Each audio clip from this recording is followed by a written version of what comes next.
Hello friends, मैं के रमेश केंद्रीय विद्यालय उरी से। और आज हम लोग एक नए वीडियो के साथ हैं। क्लास सेवेंथ का ज्योग्राफी का सेकंड चैप्टर है इनसाइड आवर अर्थ। और आज हम इन अर्थ के जो है वो इंटीरियर पोर्शंस को जो है स्टडी करने जा रहे हैं। तो आइए देखते हैं क्या खास बात है इस चैप्टर की। आप सबके सामने यहाँ पर अर्थ का स्ट्रक्चर है। यहाँ पे देखिए, सबसे जो टॉप मोस्ट लेयर है उसको क्रस्ट बोलते हैं। जो उसके बाद का जो लेयर है उसको मेंटल बोलते हैं। और सबसे सेंटर में जो लेयर है दैट इज़ कोर। हम इसको एकदम डिटेल में पढ़ेंगे, लेकिन मैं फिर एक बार रिपीट करता हूँ कि अगर हम स्ट्रक्चर वाइज एक लेयर की बात करें तो जिस पर हम हैं उस लेयर को हम वहाँ से शुरू होता है 35 किलोमीटर तक लगभग क्रस्ट। क्रस्ट के बाद आता है मेंटल, और सबसे जो अंदर है सेंटर पोर्शन है दैट इज़ कोर।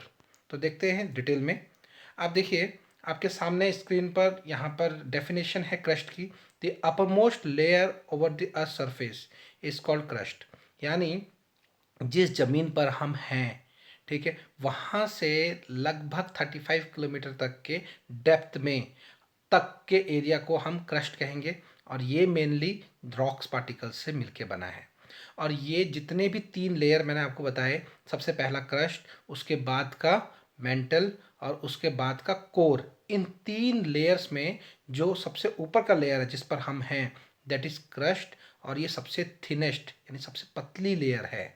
जैसे जैसे हम अंदर जाते रहेंगे तो वो लेयर और ज़्यादा उसकी थिकनेस बढ़ती जाएगी। तो अब हम जानते हैं कि हमारे अर्थ पर यानी ज़मीन के पोर्शन पे दो चीज़ें हैं।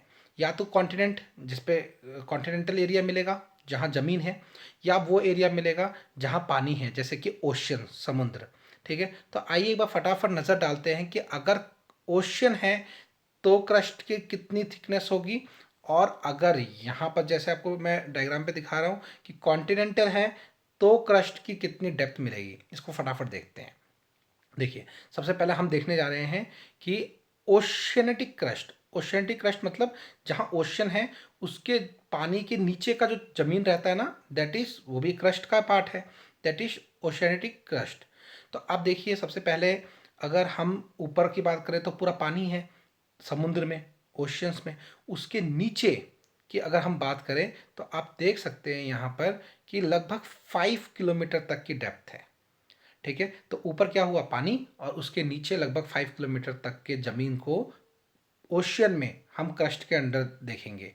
और वहीं पर अगर हम यहाँ देखिए, अब बात करें कॉन्टिनेंटल क्रस्ट की, तो कॉन्टिनेंटल मतलब ज़मीन का पोर्शन, वहाँ से 35 किलोमीटर तक की डेप्थ के एरिया को हम क्रस्ट कहेंगे। और क्रस्ट क्या है, क्रस्ट टॉप मोस्ट लेयर है अर्थ की, और ये सबसे थिनेस्ट लेयर है। उम्मीद है कि क्रस्ट के बारे में आपको डिटेल्स जो है वो क्लियर हो गए होंगे। अब देखते हैं कि ये किस चीज़ से मिलके बना है, कौन से ऐसे मिनरल हैं जो क्रस्ट पर सबसे ज़्यादा है। ठीक है, तो यहाँ पर सबसे पहला पॉइंट है, आप देख सकते हैं कि सियाल, SiAl, सियाल, ये शॉर्ट फॉर्म से मिलके बना है। Si जो है वो शो करता है सिलिका को, और Al वो शो करता है एलुमिना को। तो आप ये कह सकते हैं कि जो अर्थ क्रस्ट पर जो हमारी ज़मीन है ना, ओशन वाला नहीं, जो ज़मीन वाला पोर्शन है हमारा, इस ज़मीन वाले पोर्शन के अंदर जो मैक्सिमम जो मिनरल मिलते हैं वो सिलिका एंड एल्यूमिना है, इसीलिए इसको शॉर्ट में सियाल बोलते हैं। ठीक है, तो अगर कोई क्वेश्चन आपसे पूछे कि क्रस्ट पर, अर्थ क्रस्ट पर जो सबसे टॉप मोस्ट लेयर है वहाँ पे कौन से मिनरल सबसे ज़्यादा मिलते हैं, तो आप बोलेंगे सियाल। और जबकि अगर एट द सेम टाइम अगर कोई ये आपसे पूछे कि जो ओशन है उसके नीचे की जो लेयर है, 5 किलोमीटर की जो लेयर है, उस पर क्या मिलता है, तो आप उसके लिए आप बोल सकते हैं साइमा, SIMA, साइमा। यानी आप कह सकते हैं सिलिका एंड मैग्नीशियम। ठीक है, तो ये दो लेयर हो गई हैं। आप ये कह सकते हैं कि ये मिनरल के हिसाब से। ठीक है, तो सबसे पहले हमने पढ़ा क्रस्ट। ठीक है, क्रस्ट में आपके कह सकते हैं दो टाइप के मिनरल मिलते हैं, खास तौर पे सबसे ज़्यादा दैट इज सियाल, आप कहते हैं सिलिका एंड एल्यूमिना। और जो पानी का एरिया है उसके अंदर आपको मिलेगा, जो सबसे 5 किलोमीटर नीचे का एरिया है वहाँ पर आपको मिलेगा साइमा, यानी सिलिका एंड मैग्नीशियम। ठीक है, अब ये देखिए, हम यहाँ पे पढ़ेंगे मेंटल को। तो मेंटल जो है वो जस्ट जो है वो नीचे है किसके, क्रस्ट के। और आप हैरान हो जाओगे, क्रस्ट से लेकर जो उसकी डेप्थ है, जितना डिस्टेंस नीचे है, वो है लगभग 2900 किलोमीटर तक। ठीक है, यानी क्रस्ट जो जिस जमीन पे हम हैं वहाँ से जस्ट 35 किलोमीटर तक क्रस्ट है ना, जो रॉक पार्टिकल से मिलके बना है, जहाँ पे सबसे ज़्यादा मिनरल क्या मिलते हैं, सियाल एंड साइमा। सियाल मिलता है जमीनी पार्ट पे, सिलिका एंड एल्यूमिना, ठीक है, और साइमा मिलता है ओशन वाले पोर्शन पे, वो 5 किलोमीटर पे, वहाँ पे जो है वो सिलिका एंड मैग्नीशियम। और वही जो मिनरल्स है वो मेंटल में भी मिलते हैं। कौन सा, साइमा, SIMA, यानी सिलिका एंड मैग्नीशियम। क्योंकि वो 5 किलोमीटर के बाद से तो फिर यही शुरू हो जाता है, मेंटल शुरू हो जाता है। और मेंटल कब तक चलता है, 2900 किलोमीटर्स तक मेंटल चलता है। यानी अगर हमने 3 लेयर की बात की है, सबसे ऊपर क्रस्ट, दूसरा मेंटल और तीसरा कोर, तो ये बीच का एरिया है मेंटल। ठीक है, क्लियर है। तो ये एक लेयर है। अब हम नेक्स्ट पढ़ने वाले हैं, वो है हमारा कोर। कोर जो है वो आप कह सकते हैं सबसे थिनर, आप कह सकते हैं इनर मोस्ट लेयर है, सबसे अंदर वाला जो है वो लेयर है, इनर मोस्ट लेयर है अर्थ का। और ये मेनली बना है निफे से, NiFe। देखिए Ni मतलब होता है निकल, ठीक है, और Fe डिनोट करता है आयरन को। तो यानी जो अंदर का, देखिए आपको यहाँ पे सामने दिख रहा है ना, ये जो कोर है, बीच का एरिया है, ये लगभग आप ये कह सकते हैं कि सबसे जो है वो थिकेस्ट है, इनर मोस्ट लेयर है, और लेकिन सबसे ज़्यादा जो है वो थिकेस्ट है। और मैं आपको बताऊं तो 3400 इसकी टोटल जो है वो थिकनेस है, जो कि सबसे ज़्यादा है ऊपर के क्रस्ट और मेंटल के कंपैरिजन में। ठीक है, तो इसीलिए कोर को जो है वो 2 पार्ट्स में भी डिवाइड करते हैं। आप कह सकते हैं आउटर कोर और इनर कोर। जो आउटर कोर है ना वो लिक्विड में है, इतनी ज़्यादा अंदर हीट है कि वो आयरन भी पिघल गया है, लिक्विड फॉर्म में है आउटर कोर। और जो इनर कोर है वो सॉलिड फॉर्म में है, और यहाँ बहुत ही डेंस, आप कह सकते हैं कि बहुत हाई टेम्परेचर है।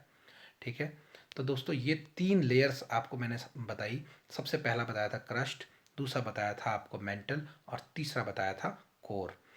जो आप कह सकते हैं क्रस्ट की बात करें, वहाँ पर सियाल और साइमा दोनों मिनरल मिलते हैं। सियाल जो है वो बताया सिलिका एंड एल्यूमिना, और वो तो रॉक्स पार्टिकल जितने भी ज़मीन का एरिया वहाँ मिलता है, और जो समुद्र का एरिया है वहाँ पे साइमा मिलता है। ठीक है, उसका मतलब हो गया सिलिका एंड मैग्नीशियम। और समुद्र के से ज़मीन के नीचे 5 किलोमीटर के बाद से मेंटल शुरू हो जाता है, तो इसलिए मेंटल के एरिया में भी साइमा ही मिलता है मैक्सिमम। यानी SI से हो गया सिलिका एंड MA से हो गया मैग्नीशियम, ये मिनरल मिलते हैं। और हम जहाँ बात करें कोर की, तो कोर के अंदर जो है वो निफी, यानी Ni से होता है निकल, और Fe से होता है आयरन। तो ये 3 लेयर्स के बारे में हमने पढ़ा। तो आइए इसके आगे बात देखते हैं रॉक्स को। रॉक्स टॉपिक आपका बहुत इंपॉर्टेंट है। ठीक है, इसके आगे हम पढ़ेंगे कि रॉक्स क्या है, उसके क्या टाइप्स है। तो आप देखिए रॉक्स का क्या डेफिनेशन है। Any natural mass of mineral matter that makes up the earth crust is called rock. जिससे अर्थ क्रस्ट बना हुआ, जो सबसे टॉप मोस्ट लेयर है ना अर्थ क्रस्ट, वो जिससे बना हुआ है उसको रॉक कहते हैं। हम सब जानते हैं कि जो हमारा ज़मीन का पार्ट है वो रॉक से ही बना हुआ है। ठीक है, तो रॉक। अब हम देखेंगे कि रॉक्स के क्या क्या टाइप्स हो सकते हैं। देखिए आपके सामने 3 टाइप्स दिए गए हैं। सबसे पहला है इग्नीशियस रॉक, ठीक है, दूसरा है आपका सेडिमेंट्री रॉक, और तीसरा है मेटामॉर्फिक रॉक। ठीक है, तो आप ये देखिए कि जो इग्नीशियस रॉक है वो कैसे है।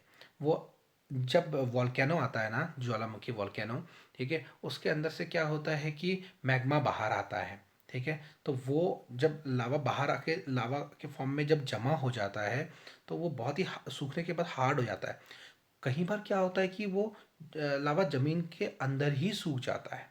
ठीक है, तो जब वो ज़मीन के अंदर सूख जाता है, उस केस में हम उसको इंट्रूसिव रॉक्स बोलते हैं, इंट्रूसिव आप इग्नीशियस रॉक्स बोलते हैं। और जबकि वो बाहर आके अगर सूख जाए तो उसको एक्सट्रूसिव इग्नीशियस रॉक बोलते हैं।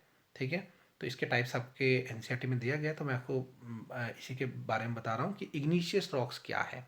इग्नीशियस रॉक्स वो रॉक्स हैं जो कि वॉल्केनो के, आप कह सकते हैं वॉल्केनो से बनते हैं। ठीक है, और इसमें क्या होता है कि जो लावा बाहर आता है वो आके जमा होकर ठंडा हो जाने के बाद उससे जो रॉक बनते हैं वो इग्नीशियस रॉक। और ये प्राइमरी रॉक मतलब मेनली रॉक्स इसी तरीके से बनते हैं। और इसके अंदर जो मेन कंटेंट होता है वो ग्रेनाइट एंड बेसाल्ट, ये 2 कंटेंट सबसे ज़्यादा होते हैं। ठीक है, अब देखिए जो सेकंड पोर्शन आपका देख रहे हैं सेडिमेंट्री रॉक।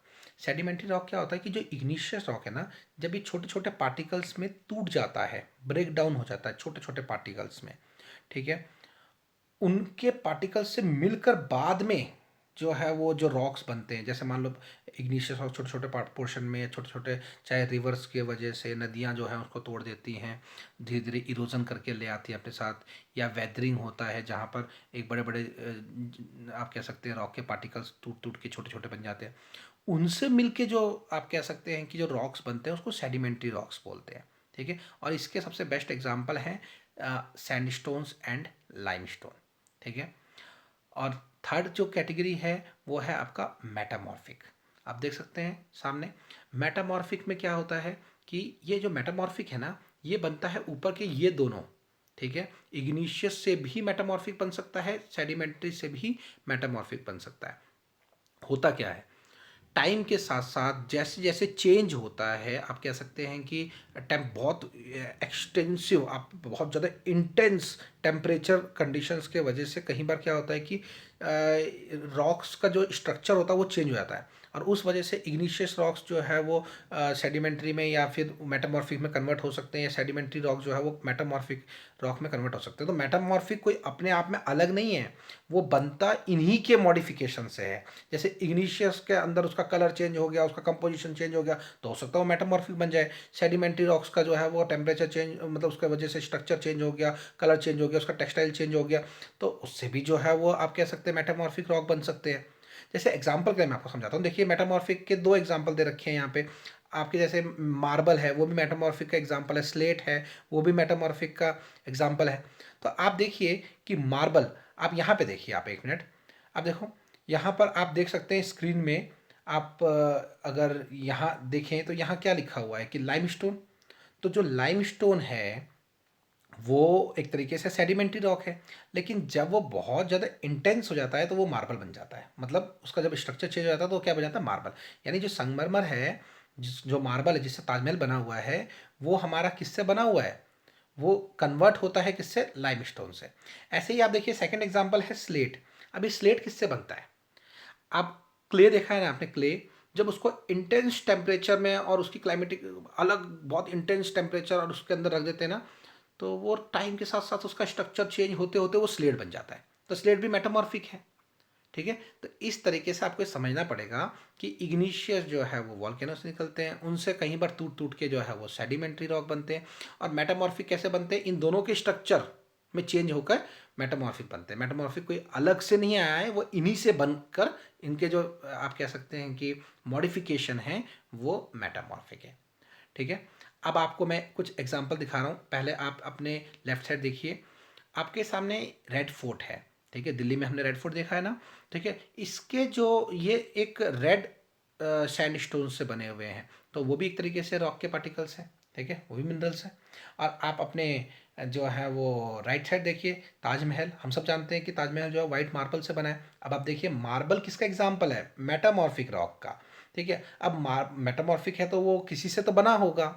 अब मार्बल किससे बना है, मार्बल आप कहेंगे लाइमस्टोन से, और लाइमस्टोन किसका एग्जाम्पल है, सेडिमेंट्री रॉक का। तो एक तरीके से अगर देखा जाए ना तो ये सभी रॉक्स आपस में जुड़े हुए हैं। चलो इसको मैं आपको और इजी वे में समझाता हूँ। इसके लिए हम समझते हैं रॉक साइकिल। अब देखो आपका कॉन्सेप्ट बिल्कुल क्लियर हो जाएगा। आप देखिए कि जो मैग्मा से इस तरीके से जो यहाँ वॉल्केनो है सबसे टॉप में देखिए, ठीक है, यहाँ पे देखिए आप सामने, हाँ जी। अब यहाँ पर आप देख रहे हैं कि मैग्मा जो है वॉल्केनिक इरप्शन की वजह से जो है वो बाहर आके जब ये ठंडा हो जाता है, जो कि एक्सक्लूसिव आप कह सकते हैं इग्निशियस रॉक कहलाते हैं, बाहर आके ठंडा हो जाना, ठीक है, उससे बना है रॉक। अब टाइम के साथ क्या हुआ कि ये इससे जो रॉक आप कह सकते हैं कि बाहर आके जमा हो गया, ठंडा हो गया, तो ये इसने क्या फॉर्म ले लिया, आप यहाँ देखिए, इग्निशियस रॉक बन गया, है ना।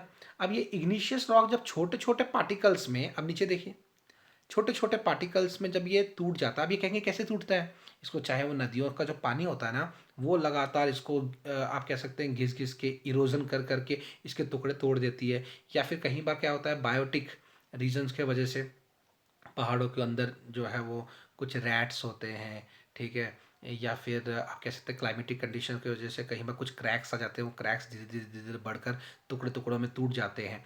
वो जो जो टुकड़े टुकड़े हैं टूटते हैं ना, उसको सेडिमेंट्स कहते हैं। तो नदियाँ भी ये सेडिमेंट्स लेके आती हैं। आप कह सकते हैं कि इन सेडिमेंट्स के बहुत सारे रीजंस हो सकते हैं, फिजिकल फैक्टर्स हो सकते हैं, और इवन कह सकते हैं आपकी बायोलॉजिकल फैक्टर्स भी हो सकते हैं, उसको आपने पढ़ा होगा। तो ये जो सेडिमेंट्स है ना, ये सेडिमेंट्स जब एक साथ मिलकर जो है जो रॉक बनाते हैं, वो आपके इस तरह देखिए। हाँ जी बिल्कुल। तो इस तरफ आप जो देख रहे हैं दैट इज सेडिमेंट्री रॉक। ये देखिए सेडिमेंट्री रॉक है ना यहाँ पे, this is called sedimentary rock. तो सेडिमेंट्री रॉक किससे बना? वो बना इग्निशियस से। और इग्निशियस कहाँ से आया? वो आया वॉल्केनो से। ठीक है, तो वॉल्केनो से आया इग्निशियस। इग्निशियस के छोटे छोटे टुकड़े जो होते हैं जो टूटते हैं दैट इज सेडिमेंट्री। और जो सेडिमेंट्री से आया दैट इज आप कह सकते हैं सेडिमेंट्री रॉक्स, उसी को जमा होकर जो रॉक्स बन गए सेडिमेंट्री रॉक। और सेडिमेंट्री रॉक टाइम के साथ क्या बन सकता है, और उसके लिए आप ये देखिए। ठीक है, आप यहाँ पे क्या देख रहे हैं? Metamorphic rock. ठीक है, तो मेटामॉर्फिक रॉक जो है वो बनता है, और ये इंटेंस रहकर फिर वापस किसी भी ज़मीन पे जहाँ कुछ नहीं है हो सकता है वहाँ पे फिर से वॉल्केनो आ जाए, है ना। तो इस टाइप से ये पूरा साइकिल है। ये भी हो सकता है कि डायरेक्ट जो इग्निशियस है वो किस में कन्वर्ट हो जाए, मेटामॉर्फिक में कन्वर्ट हो जाए। तो ये बात आपको क्लियर है। तो इस तरीके से ये जो इसी सब एक दूसरे से जुड़े हुए ना एक साइक्लिक फॉर्म में, इसीलिए इसको बोलते हैं रॉक साइकिल। उम्मीद है दोस्तों जो मैंने अभी आपको टॉपिक समझाया है वो टॉपिक आपको क्लियर होगा। ठीक है, और मैं एक वर्कशीट भी बहुत जल्दी आप सबके साथ शेयर करूंगा, जिससे जो भी आपके डाउट्स हैं वो क्लियर हो जाएंगे। तो अगले नेक्स्ट वीडियो में हम एक नए टॉपिक के साथ आप सबसे मिलेंगे। तो उम्मीद करता हूँ कि आप सब घर पे रहेंगे, सेफ रहेंगे, और अपने हेल्थ का पूरा ध्यान रखेंगे। Okay friends, thank you very much. मिलते हैं नेक्स्ट वीडियो में।